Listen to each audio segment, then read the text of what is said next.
وَأَمَّا مَنْ خَافَ مَقَامَ رَبِّهِ وَنَهَى النَّفْسَ عَنِ الْهَوَىٰ فَإِنَّ الْجَنَّةَ هِيَ الْمَأْوَىٰ۔ صدق اللہ العلی العظیم۔ درود پاک پڑھیں۔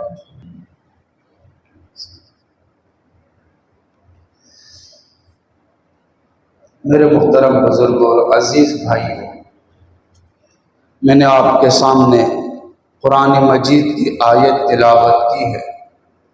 اللہ تعالیٰ کا فرمان ہے وَأَمَّا مَنْ خَافَ مَقَامَ رَبِّهِ، بہرحال جس کے دل کے اندر خدا کا خوف ہو اور وہ ڈرتا ہو کہ میں کیسے اللہ کی بارگاہ میں حاضر ہوں گا، فرمایا وَنَهَى النَّفْسَ عَنِ الْهَوَىٰ، اور اپنے نفس کو خواہشات سے روکے، نفس کو خواہشات میں پڑنے سے روکے، فَإِنَّ الْجَنَّةَ هِيَ الْمَأْوَىٰ، جنت اس کا ٹھکانہ ہے۔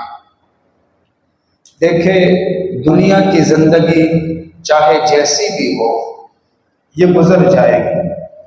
دنیا دار الفنا ہے، چاہے غربت ہو اور چاہے دولت ہو، چاہے بیماری ہو، چاہے صحت ہو، سب نے اس دنیا کو چھوڑ کے جانا ہے۔ اور آخرت دار البقا ہے، وہاں کی زندگی ہمیشہ ہمیشہ والی زندگی ہے، جس کے بارے میں فرمایا خالدین فیہا ابدا، وہاں ہمیشہ ہمیشہ رہنا ہے۔ تو جو ہمیشہ والی زندگی ہے اس کی ہم فکر کریں۔ اللہ کے نبی نے فرمایا کن فی الدنیا کأنک غریب او عابر سبیل، دنیا میں ایسا رہو گویا کوئی مسافر ہے یا راہ گزر ہے۔ جیسے مسافر راستے میں کہیں سائے میں بیٹھتا ہے، وہ یہ نہیں سمجھتا کہ مستقل میں یہاں ہوں گا، اسے پتہ ہوتا ہے کہ کچھ دیر کے لیے میں یہاں بیٹھوں گا اور پھر میں یہاں سے جاؤں گا۔ اسی طرح دنیا کی زندگی عارضی ہے، دنیا کی زندگی فانی ہے، اور آخرت والی زندگی مستقل زندگی ہے۔ تو فرمایا کہ جو سمجھدار لوگ ہیں وہ آخرت کی فکر کرتے ہیں، ان کو پتہ ہے کہ جو آخرت کی زندگی ہے وہ دائمی ہے، ہمیشہ والی زندگی ہے۔ اگر وہ زندگی بن جائے تو اصل کامیابی یہ ہے۔ جیسے اللہ تعالیٰ قرآن میں فرماتے ہیں فَمَنْ زُحْزِحَ عَنِ النَّارِ وَأُدْخِلَ الْجَنَّةَ فَقَدْ فَازَ، جو جہنم کی آگ سے بچایا گیا اور جنت میں داخل کیا گیا، یہی کامیاب ہے۔ صحابہ نے سوال کیا یا رسول اللہ من اقیس الناس، لوگوں میں سب سے بڑا عاقل کون ہے، سمجھدار کون ہے، ہوشیار کون ہے، چالاک کون ہے؟ آپ نے فرمایا الکیس من دان نفسہ وعمل لما بعد الموت، سب سے بڑا عاقل وہ ہے جس کو اپنی ذات کی فکر ہو، اپنے آپ کو کنٹرول کرے اور مرنے کے بعد کے لیے عمل کرے، مرنے کے بعد کے لیے محنت کرے، مرنے کے بعد والی زندگی کی فکر کرے، یہ سب سے بڑا عاقل اور سمجھدار ہے۔ وجہ یہ ہے کہ وہ دائمی زندگی، ہمیشہ والی زندگی۔ اگر ذلت مقدر ہوئی تو پھر ہمیشہ ذلت رہے، اور اگر ایمان کے ساتھ چلے گئے دنیا سے تو ہمیشہ راحت اور ہمیشہ عزتیں ہوگی۔ تو یہ ہماری فکر ہونی چاہیے کہ ایمان کے ساتھ ہمارا خاتمہ ہو جائے۔ جیسے کہ گزشتہ جمعہ میں نے قرآن اور حدیث کی روشنی میں چند ایسے اعمال بتائے تھے کہ اگر ایک مسلمان ان اعمال کی پابندی کرے تو امید ہے کہ ان کا خاتمہ ایمان پر ہوگا۔ ان میں سے پہلا عمل بتایا تھا نظر کی حفاظت، بد نظری سے بچنا۔ جب بندہ اپنی نظر کی حفاظت کرتا ہے تو اللہ تعالیٰ ایمان کا وہ حصہ اس کو عطا فرماتے ہیں جس میں حلاوت ہوتی ہے۔ اب نماز پڑھنے والے جو ہے وہ دو قسم کے ہیں، ایک تو وہ ہے کہ جو جان چھڑانے کی کوشش کرتے ہیں، نماز اس طریقے سے پڑھتے ہیں جیسے جیل کے اندر ہو، قیدی ہو، گلی کے اندر 1 گھنٹہ بھی گزر جائے کھڑا رہے گا، کوئی فکر نہیں۔ نماز میں اگر تھوڑا سا بھی وقت زیادہ ہو جائے تو پریشان ہو جاتا ہے۔ اس کا مطلب حلاوت نہیں ہے، جو حلاوت والی عبادت ہے وہ نہیں ہے، وہ والا ایمان نہیں ہے جس کے اندر حلاوت۔ جو نظر بد سے اپنی حفاظت کرتا ہے، اللہ کی طرف سے انعام ہے، اس کو اللہ تعالی حلاوت عطا فرماتے ہیں۔ اور سب سے بڑا انعام موت کے وقت اللہ تعالیٰ اس کو کلمہ پڑھنے کی توفیق عطا فرمائیں گے۔ کلمہ پڑھ کر وہ دنیا سے جائے گا، ایمان کے ساتھ جائے گا۔ دوسری بات میں نے گزشتہ جمعہ بتائی تھی مسواک کے بارے میں۔ مسواک کے تو کئی فضائل ہیں، پہلے میں نے بتائی بھی ہیں، لیکن سب سے بڑی فضیلت فرمایا کہ موت کے وقت اللہ تعالیٰ اس کو توفیق دیں گے، وہ کلمہ پڑھے گا، ایمان کے ساتھ دنیا سے جائے گا۔ جیسے علامہ شامی نے لکھا ہے وَمِن مَنَافِعِهِ تَذْكِيرُ الشَّهَادَةِ عِنْدَ الْمَوْتِ۔ مسواک کے فائدوں میں سے ایک یہ ہے کہ جو فرشتہ روح قبض کرنے کے لیے آئے گا وہ اس کو کہے گا کہ کلمہ پڑھو، اور وہ فرشتہ خود شیطان کو بھگائے گا۔ یہ بہت بڑی فضیلت ہے، اس لیے مسواک کا اہتمام بھی کریں گے نا انشاءاللہ۔ تو مسواک کا مقصد یہ ہے کہ منہ کی صفائی ہو، صرف عادت نہ ہو، صحیح طرح منہ کی صفائی ہو جائے۔ جیسے ہم اپنے اعضاء کو دھوتے ہیں، وضو کرتے ہیں، ایسے منہ کی بھی صفائی ہو جائے۔ اسی منہ سے ہم قرات کرتے ہیں، قرآن پڑھتے ہیں، اللہ کا نام لیتے ہیں، پیارے پیغمبر کا نام لیتے ہیں، تو خوب اس کی صفائی ہو جائے۔ جس بندے کو آخرت کی فکر ہو وہ دعاؤں کا اہتمام بھی کرے، کوشش کرے ہر دعا کے اندر جب بھی دعا مانگے اللہ تعالیٰ مرتے وقت مجھے کلمہ کی دولت عطا فرما۔ اور بعض خاص دعائیں ہیں جو علماء نے ذکر کی ہے کتابوں میں، ان دعاؤں کا اہتمام کرے۔ جو بندہ اہتمام کرے گا انشاءاللہ مرتے وقت اس کو کلمے کی دولت ملے گی۔ قرآن کی ایک دعا ہے ربنا لا تزغ قلوبنا بعد اذ ہدیتنا وہب لنا من لدنک رحمہ انک انت الوہاب۔ جب بھی ہم نماز کے بعد دعا مانگتے ہیں اس دعا کا ہمیں اہتمام کرنا چاہیے۔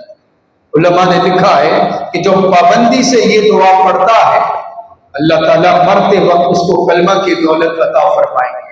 ربنا لا تزغ قلوبنا بعد اذ ہدیتنا، اللہ ہدایت دینے کے بعد دوبارہ میرے دل کو نہ پھیر۔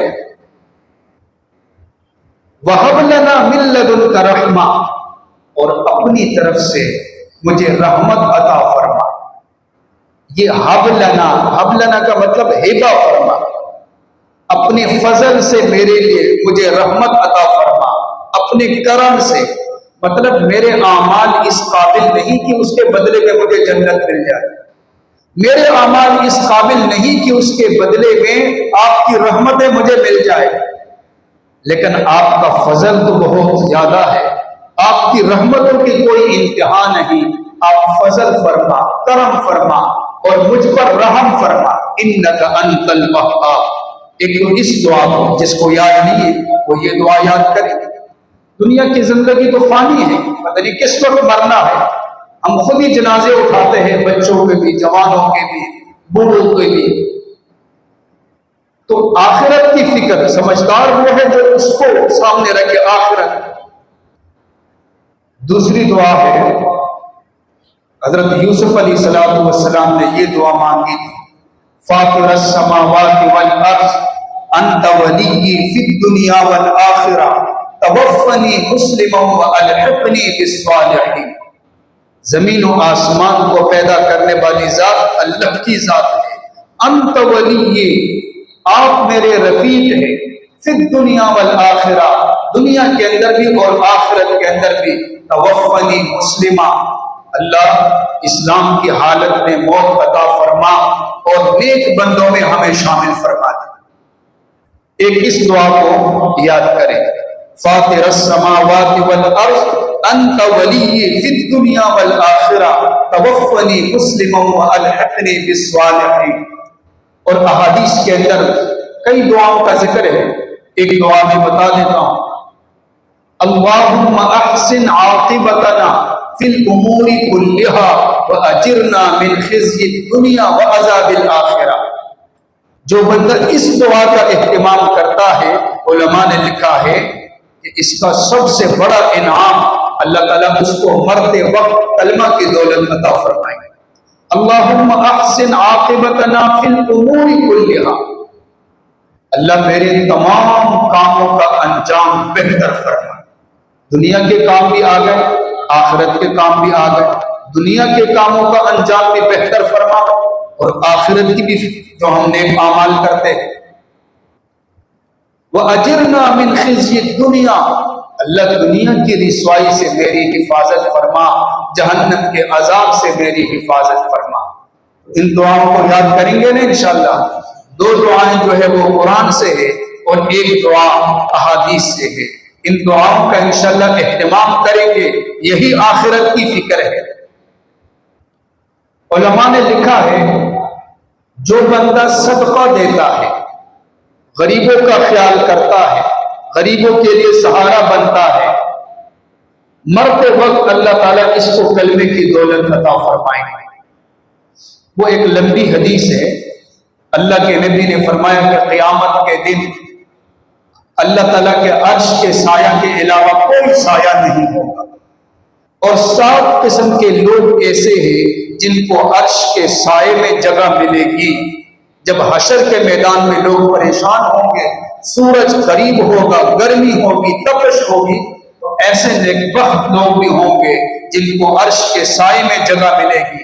فرمایا ان میں سے ایک بندہ وہ ہے جو صدقہ کرتا ہے، دائیں ہاتھ سے کسی کو دیتا ہے اور اللہ کی رضا کے لیے چھپ کر دیتا ہے، اتنا چھپ کر دیتا ہے کہ بائیں ہاتھ کو بھی پتہ نہیں ہوتا۔ تو فرمایا قیامت کے دن عرش کے سائے میں اس کو جگہ ملے گی۔ اور ایک حدیث کے اندر آتا ہے، فرمایا کہ ان الصدقۃ لتطفئ غضب الرب وتدفع عن میتۃ السوء۔ فرمایا بندہ جب صدقہ دیتا ہے تو رب کا غصہ صدقے کی وجہ سے ٹھنڈا ہو جاتا ہے، اور صدقے کی وجہ سے بری موت سے اس کی حفاظت ہوتی ہے، یعنی اچھی موت ہوتی ہے۔ اچھی موت کا کیا مطلب؟ اس کو کلمہ نصیب ہوتا ہے، دنیا سے جب جاتا ہے کلمہ پڑھتے پڑھتے دنیا سے چلا جاتا ہے، ایمان ساتھ لے جاتا ہے۔ ایک تو صدقے کا اہتمام کرے۔ صدقے کا یہ مطلب نہیں ہوتا کہ بندہ جو ہے اپنی استطاعت سے بڑھ کر خرچ کرے، بلکہ جتنی اللہ نے توفیق دی اس کے مطابق اللہ تعالیٰ تو نیت کو دیکھتے ہیں، اخلاص کے ساتھ اللہ کی رضا کے لیے ثواب کی امید رکھتے ہوئے اللہ کے راستے میں خرچ کرے، اس کے بدلے میں بیماریوں سے اللہ تعالیٰ حفاظت فرمائیں گے، شریروں کی شر سے اللہ تعالیٰ حفاظت فرمائیں گے، اور جو بھی آپ کے پاس ہوگا اللہ تعالیٰ اس میں برکت ڈالیں گے۔ تو ایک صدقے کا بھی اہتمام کریں۔ علماء نے ایک عمل لکھا ہے، اذان کا ادب۔ جب اذان ہوتی ہے تو اس کا ادب لکھا ہے کہ جو بندہ اذان کا ادب کرتا ہے، جواب دیتا ہے اذان کا، آخر میں جو مسنون دعا ہے وہ پڑھتا ہے، ایک تو یہ ہے کہ نبی صلی اللہ علیہ وسلم کی شفاعت اس کو ملے گی، اور دوسری بات یہ ہے کہ دنیا سے جاتے ہوئے اللہ تعالیٰ کلمے کی دولت عطا فرمائیں گے۔ اذان کے ادب کا کیا مطلب؟ بعض دفعہ ہماری مجلس ہوتی ہے، گپ شپ کی مجلس ہوتی ہے، لیکن جب اذان شروع ہو جائے تو اس وقت مسلمان کو چاہیے کہ وہ گفتگو کے سلسلے کو روک لے، اذان کی طرف متوجہ ہو جائے، اس کو غور سے سنے، اس کا جواب دے۔ یہ اذان کا ادب ہے۔ ایک آدمی اگر کسی کام میں مصروف ہے، جب اذان شروع ہو جائے تو اپنے کام کو روک لے، اذان کا جواب دے لے، آخر میں دعا پڑھ لے، یہ اذان کا ادب ہے۔ بلکہ ایک حدیث میں آتا ہے، اللہ کے نبی نے فرمایا کہ جو اذان سنتا ہے اذان کا جواب دیتا ہے. آخر میں جو مسنون دعا ہے اللہم رب ھذہ الدعوۃ التامہ والصلاۃ القائمہ آت محمدا الوسیلہ والفضیلہ وابعثہ مقاما محمودا الذی وعدتہ انک لا تخلف المیعاد. یہ دعا بھی پڑھتا ہے. فرمایا حلت لہ شفاعتی، اس کے لیے میری شفاعت لازم ہو گئی، میں اس کی شفاعت کروں. مولانا لاہوری رحمہ اللہ بہت بڑے عالم گزرے ہیں، صاحب کشف ہیں، بہت بڑے بزرگ تھے. لکھا ہے کہ وہ جب بھی بیان فرماتے تھے تو اکثر بیانات میں ایک بات فرماتے تھے. لوگوں کو فرماتے تھے کہ اگر آخرت کی فکر ہے اور یہ چاہتے ہو کہ دنیا سے جاتے ہوئے ہماری زبان پر کلمہ ہو اور ہم ایمان کے ساتھ چلے جائیں تو پھر یوں کیا کرو کہ تم جس کام کے اندر بھی مصروف ہو، جب اذان شروع ہو جائے اس کام کو روک لو، اذان کا جواب دو، آخر میں دعا پڑھو. انشاءاللہ دنیا سے جب جاؤ گے کلمہ پڑھتے ہوئے ایمان کے ساتھ دنیا سے جاؤ. یہ تو سب کو فکر ہے نا. آخرت کی فکر تو تقریباً سب کو لگی ہوگی، اگرچہ کمزوریاں ہیں تو اس کا اہتمام تو کریں گے نا. چاہے مسجد میں ہو، چاہے مسجد سے باہر ہو، کہیں بھی ہو، گلی کے اندر بھی ہو، گھر کے اندر بھی ہو، اذان کا ادب یہ ضروری ہے. زبیدہ خاتون کا نام آپ نے سنا ہوگا، ملکہ زبیدہ، جس نے ایک نہر بنوائی تھی، کھدوائی تھی، اور اس سے لوگوں کو بڑا فائدہ ہوا، جانوروں کو بڑا فائدہ ہوا.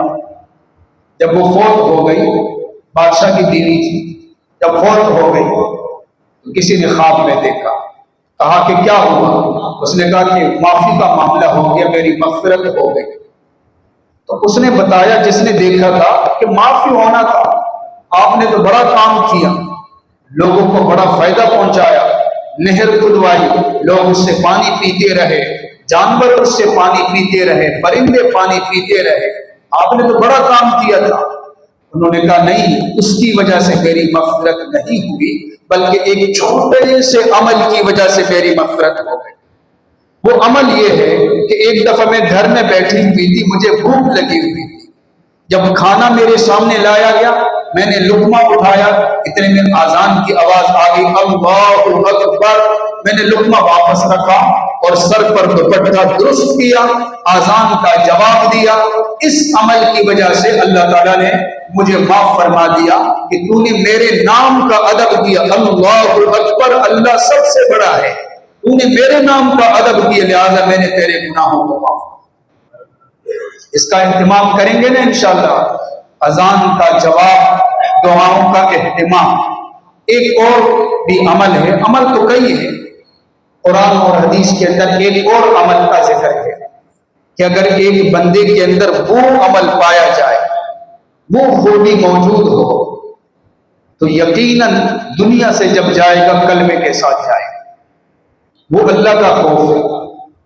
جس کے دل کے اندر اللہ کا خوف ہو اور اس خوف کا یہ نتیجہ ہو کہ اس کی آنکھوں سے آنسو گر جائے، یہ بندہ جب دنیا سے جائے گا کلمہ پڑھتے ہوئے دنیا سے جائے گا، ایمان کے ساتھ جائے گا. علماء نے لکھا، بلکہ ایک حدیث میں آتا ہے اللہ کے نبی نے فرمایا وَرَجُلٌ دَعَتْهُ امْرَأَةٌ ذَاتُ حَسْبٍ وَجَمَالٍ. ایک آدمی ہے اور اس کے سامنے ایک حسین عورت آتی ہے، اس کو گناہ کی دعوت دیتی ہے اور اس کو طلب بھی ہے، چاہت بھی ہے کہ گناہ کر لے، لیکن اور یہ قادر بھی ہے. یہ کہتا ہے جواب میں انی اخاف اللہ، میں اللہ سے ڈرتا ہوں، اس لیے میں گناہ سے پیچھے ہٹ جاتا ہوں. یہ بندہ گناہ سے پیچھے ہٹ جاتا ہے اور کہتا ہے کہ میں اللہ سے ڈرتا ہوں. فرمایا کہ قیامت کے دن حشر کے میدان میں جب لوگ پسینے کے اندر ڈوبے ہوئے ہوں گے، اس کو عرش کے سائے میں کرسی پر بٹھایا جائے گا. اللہ کے خوف کی وجہ سے گناہ پہ قادر تھا، لیکن خدا کے خوف کی وجہ سے پیچھے ہٹا. میرا رب مجھے دیکھ رہا ہے. کتابوں میں ایک عجیب واقعہ لکھا ہے. امام شافعی رحمہ اللہ کا زمانہ تھا، جو وقت کا حاکم تھا اس کی بیوی ناراض ہو گئی، بیوی اس کی خوبصورت تھی۔ اب جب حاکم صاحب اپنی بیوی سے بات کرے، وہ آگے سے غصے کا اظہار کرے، یہ محبت کی بات کرے اور آگے سے غصہ۔ اب حاکم بڑا پریشان ہو گیا۔ ایک دفعہ اس نے اپنی بیوی سے بات کی تو بیوی نے آگے سے کہا کہ جا جہنمی، ہٹ جا، تو جہنمی ہے۔ اب جو شوہر تھا اس کو بڑا غصہ آیا، اس نے ایک جملہ کہہ دیا، کہنے لگا اگر میں جہنمی ہوں تو تجھے 3 طلاق رہے گا، اگر میں جہنمی ہوا تو تجھے 3 طلاق رہے گا۔ اب جب 2-4 گھنٹوں کے بعد وہ غصے کی کیفیت ختم ہو گئی، شوہر بھی پریشان ہو گیا کہ اچھی خاصی زندگی گزر رہی ہے، ایک جملے کی وجہ سے ہماری زندگی خراب ہو گئی۔ بیوی بھی پریشان ہو گئی کہ میں نے کیوں کہا۔ علماء کو بلایا گیا کہ حاکم صاحب کے ساتھ یہ واقعہ پیش آیا، تو وہ بڑے حاکم تھے، علماء جمع ہو گئے، یہ مسئلہ ہے، میں نے کہا کہ اگر میں جہنمی ہوں تو میری بیوی کو 3 طلاق دیں، شرط یہ ہے کہ اگر میں جہنمی ہوں۔ تو علماء نے کہا یہ تو کوئی بھی فیصلہ نہیں کر سکتا کہ آپ جنتی ہے یا جہنمی، ہمیں کیا پتہ۔ بڑا پریشان تھا، بہت علماء کو بلایا، کسی نے امام شافعی رحمہ اللہ کو بتایا، انہوں نے فرمایا کہ اس کا حل میرے پاس ہے، اس کا جواب میں دے سکتا ہوں۔ امام شافعی رحمہ اللہ تشریف لے آئے، لوگ بیٹھے ہوئے تھے، سب سے پہلے وہ حاکم صاحب کو بلایا، فرمایا آپ سے ایک بات کرنی تھی۔ خفیتاً چھپکے سے ان سے پوچھا کبھی ایسا ہوا ہے آپ کی زندگی میں کہ کسی گناہ کا آپ کو موقع ملا ہو اور آپ کو اس گناہ کی چاہت بھی ہو اور آپ اس پہ قادر بھی ہو، لیکن صرف خدا کے خوف کی وجہ سے آپ نے وہ گناہ چھوڑا ہو اور آپ پیچھے ہٹے، ایسا کبھی موقع؟ انہوں نے کہا کئی موقع ایسے آئے۔ کہا ایک موقع بیان کریں۔ کہنے لگا کہ ایک دفعہ جب میں اپنے محل میں داخل ہوا، اپنی ایک خادمہ کو دیکھا، بڑی حسین جمیل تھی، میری نیت میں خرابی آ گئی، تو میرے دل میں آیا کہ میں یہاں منہ کالا کروں۔ جب میں اس ارادے سے کمرے میں گیا تو اس خادمہ نے اور اس باندی نے کہا کہ اللہ سے ڈر، بس اس ایک آواز کی وجہ سے، ایک جملے کی وجہ سے میرا دل بدل گیا اور صرف خدا کے خوف کی وجہ سے میں کمرے سے باہر نکلا اور میں نے اپنا منہ کالا نہیں کیا، صرف اللہ کے خوف کی وجہ سے، ورنہ میں قادر بھی تھا اور مجھ سے کوئی پوچھنے والا بھی نہیں تھا، میں خود ہی حاکم۔ امام شافعی رحمہ اللہ نے فرمایا یہ طلاق نہیں ہوگی، اس لیے کہ آپ جہنمی نہیں ہے۔ یہ واقعہ اس پر دلیل ہے۔ اب جب علماء جمع ہو گئے، انہوں نے امام شافعی رحمہ اللہ کو گھیر کہ بھئی آپ کو کیسے پتہ چلا کہ یہ جہنمی نہیں اور آپ نے کہا کہ یہ طلاق نہیں ہوئی؟ انہوں نے فرمایا کہ مجھے قرآن سے پتہ چلا۔ اللہ تعالیٰ قرآن میں فرماتے ہیں فَأَمَّا مَنْ خَافَ مَقَامَ رَبِّهِ وَنَهَى النَّفْسَ عَنِ الْهَوَىٰ، بہرحال وہ شخص جو اللہ کے سامنے کھڑے ہونے سے، حاضر ہونے سے ڈرے اور اپنے نفس کو خواہشات میں پڑنے سے روکے، فَإِنَّ الْجَنَّةَ هِيَ الْمَأْوَىٰ، جنت اس کا ٹھکانہ ہے۔ اور یہ بادشاہ ایسا ہی ہے، خواہش کا موقع تھا، خدا کے خوف کی وجہ سے یہ پیچھے ہٹا، تو ایسے لوگوں کے بارے میں اللہ فرماتے فَإِنَّ الْجَنَّةَ هِيَ الْمَأْوَىٰ۔ تو ایک یہ ہے کہ ہمارے دلوں میں کیا ہو؟ اللہ کا خوف ہو۔ چند اعمال کے بارے میں بتا دیا، ایک بد نظری سے حفاظت، مسواک کا اہتمام، صدقے کا اہتمام، اذان کا ادب اور اذان کا جواب دینا، دعاؤں کا اہتمام اور اللہ تعالیٰ کے خوف کا ہمارے دلوں میں ہونا، یہ ایسے اعمال ہے جو بندہ ان کا اہتمام کرے، یقیناً جب دنیا سے رخصت ہوگا ایمان کے ساتھ جائے گا اور کلمہ پڑھتے ہوئے دنیا سے جائے گا۔